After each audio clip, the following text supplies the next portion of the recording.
lambitin. Kapag nahulog ay sa puti ka lalanding. Okidok, okidok, okidok, okidok, okidok, okidok, okidok, okidok.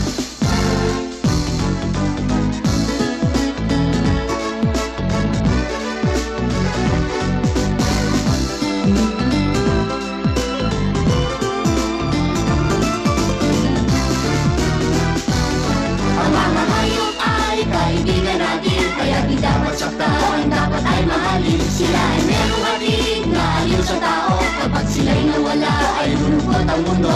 Okidok, okidok, okidok, okidok.